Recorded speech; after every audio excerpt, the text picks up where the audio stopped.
Alhamdulillah pada kesempatan ini kembali saya akan mencoba untuk membuat tutorial tentang bagaimana menyusun bahan evaluasi penilaian dalam proses pembelajaran. Kita ketahui bersama teman-teman sekalian bahwa penilaian sangatlah menentukan dalam mengetahui berhasil atau tidaknya sebuah proses pembelajaran yang kita laksanakan. Dalam proses pembelajaran yang kita laksanakan, salah satu bentuk untuk mengukur sebuah penilaian tentu diadakan sebuah evaluasi.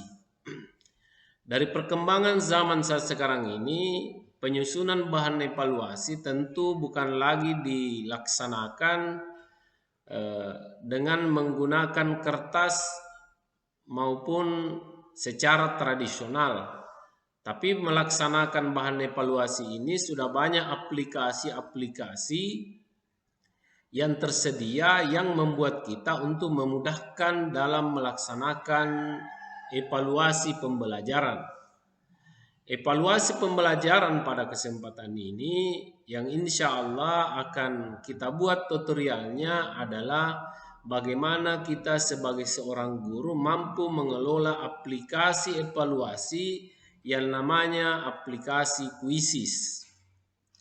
Langkah pertama yang kita lakukan yaitu kita tentu browsing dengan menggunakan alamat web yang akan kita kunjungi.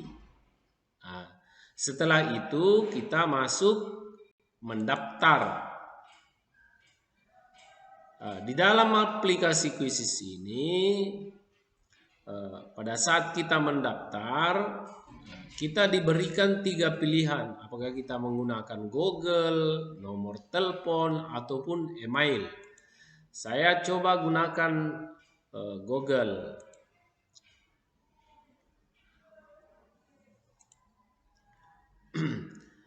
Setelah itu kita masukkan sandi masing-masing yang tempati kita masuk.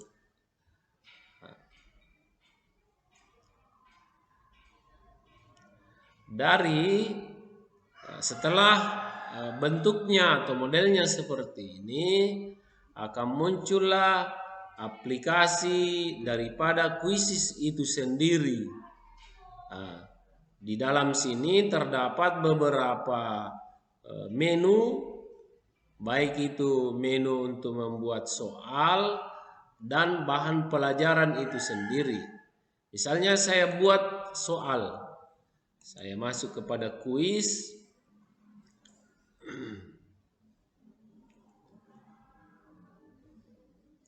Di dalam aplikasi Quizzes ini teman-teman sekalian, ada beberapa model penilaian yang dapat kita gunakan untuk membuat soal. Yang pertama ada penilaian dalam model pilihan ganda menjodohkan seret lepas respon matematika. Ada juga bentuk penilaian yang fleksibel, yaitu jawaban gambar, esai, video, dan audio. Kita misalnya gunakan pilihan ganda.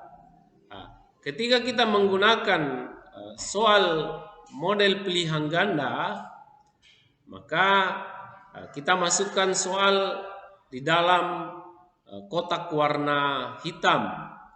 Soalnya bisa kita ketik ataupun bisa kita copy paste, tergantung dari soal Bapak Ibu sekalian. Adakah soal inventaris yang akan kita gunakan? Kebetulan saya punya bank soal, inilah yang akan saya gunakan. Misalnya saya angkat nomor 1.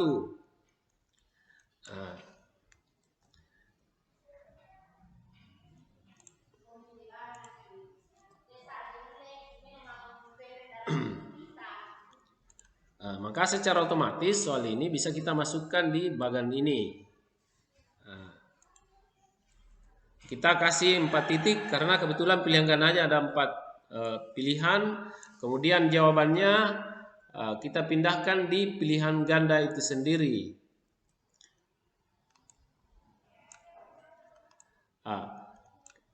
Setelah kita isi di bagannya, di pilihannya ABCD.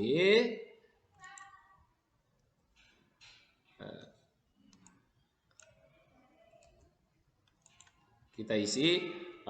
Setelah kita mengisi seperti ini, tentu kita harus mengetahui dulu apa kunci jawaban dari pada soal yang kita masukkan.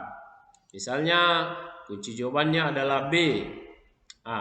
Di menu atas ada poin di sini.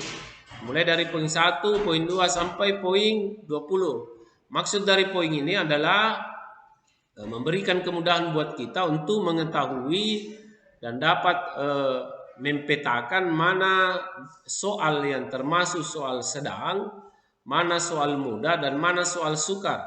Semakin sukar soal, maka poin semakin tinggi, dan semakin mudah soal, maka poinnya semakin rendah. Misalnya kebetulan soal yang saya masukkan ini adalah soal sedang, maka rentang nilai yang saya masukkan adalah 10 poin. Misalnya, setelah kita selesai mengerjakan soal,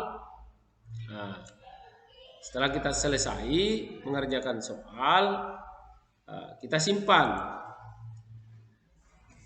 Maka soal pertama telah selesai.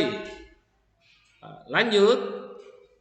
Setelah kita lanjut, maka di bawah ada buat pertanyaan baru di pilihan ganda misalnya. Misalnya saya mengangkat soal rukun Islam yang kedua adalah misalnya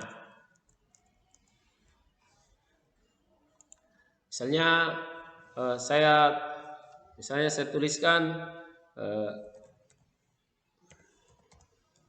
mengucapkan 2 kalimat syahadat. Misalnya yang kedua, mendirikan salat. Yang ketiga, mengeluarkan zakat. Yang keempat, berpuasa pada bulan Ramadan. Di dalam pilihan ganda ini bisa kita cukupkan 5 pilihan dengan cara menambah. Misalnya di sini naik haji bagi yang mampu. Setelah itu kita kasih pilihan misalnya, baru kita simpan. Beginilah model soal yang kita kerjakan. Apakah soalnya nanti maka akan runtun seperti ini. Misalnya setelah selesai seperti ini, maka kita review soal.